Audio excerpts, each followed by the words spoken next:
लेकिन पुलिस में या एडमिनिस्ट्रेटिव जॉब में लोग बच्चियों को नहीं भेजते थे या बच्चियां भी नहीं आना चाहती थी। ये बिहार के महिला सशक्तिकरण का सीधा साधा उदाहरण है।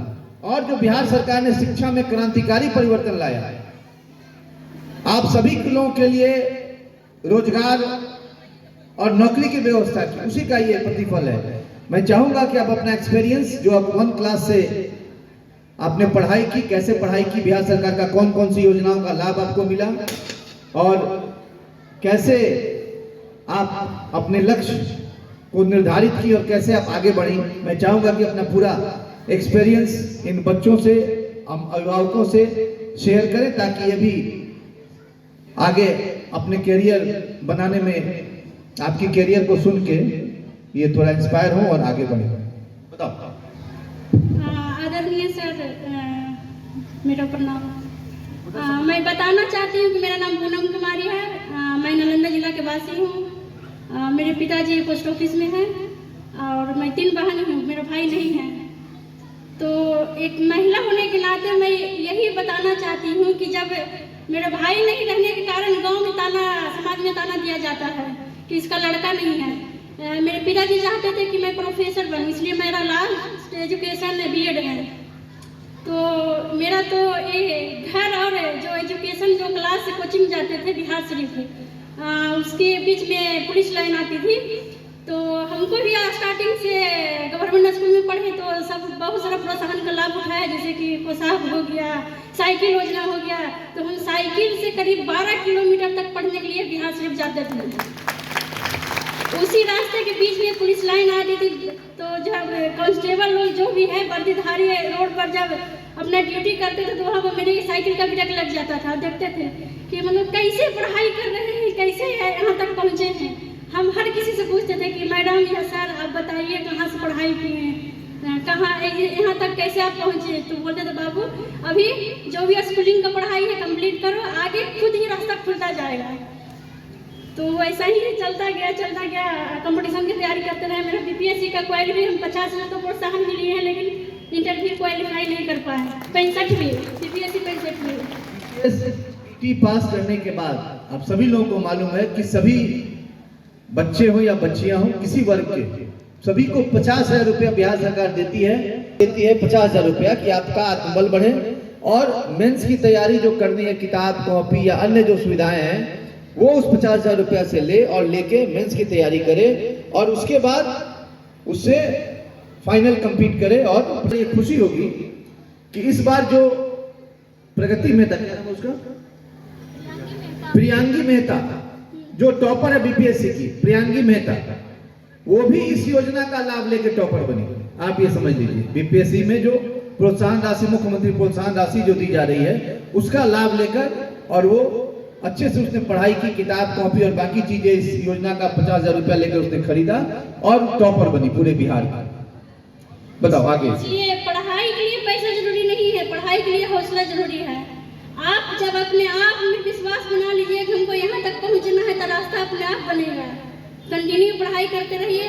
और खासकर जो माता लोग आए हैं, बहन लोग आए हैं, हम उनसे इतना ही कहना चाहते हैं कि आप अपनी बच्ची पर ध्यान दीजिए। हाँ, ये है जरूरी है कि जैसे कि अभी तक थाना में बहुत सारा केस आ रहा है कि जो भी नाबालिग लड़की है वो मतलब कि लड़का के साथ इन्वॉल्व होकर पढ़ाई से डिस्टर्ब होकर डाइवर्ट होकर इधर मतलब कि लापता होने का केस भी दर्ज हो रही है। तो आप ध्यान दीजिए, आपकी बच्ची स्कूल जा रही है, स्कूल से कब आ रही है, घर क्या कर रही है, किस बुक के लिए पैसा मांग रही है, कहाँ आ रही है, ये सब आपका आप पर निर्भर है। बाकी तो आप इंडिपेंडेंट हैं, आप जहाँ भी चाहें, जहाँ भी लड़की को भेज सकते हैं पढ़ाने के लिए। हमारे जो माननीय मुख्यमंत्री है इतने सारे प्रोत्साहन दे रहे हैं, खासकर महिला के लिए 35% आरक्षण भी दिए हैं। तो आप इसका जरूर लाभ उठाएं।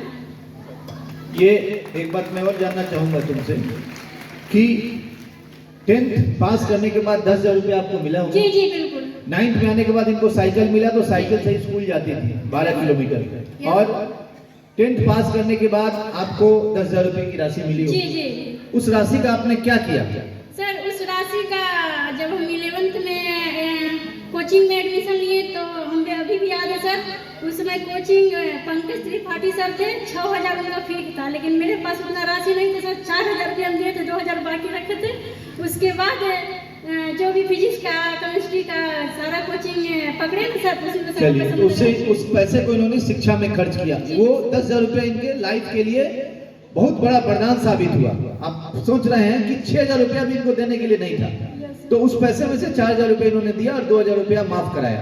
तो कितना सहायक हुआ वो 10,000 रुपया, यस सर। ये समझ लीजिए। राशि हम कहेंगे अरे 10,000 रुपया, लेकिन 10,000 रुपया कितने उस कैरियर के लिए सहायक हुआ। और इसके बाद आप निश्चित रूप से इस सेवा में आई हैं, तो जो बिहार सरकार ने 35% महिलाओं के लिए आरक्षण लाया, उसका लाभ आपको मिला? Yes sir. लाभ मिला, यस सर। तो कितनी बड़ी बात है।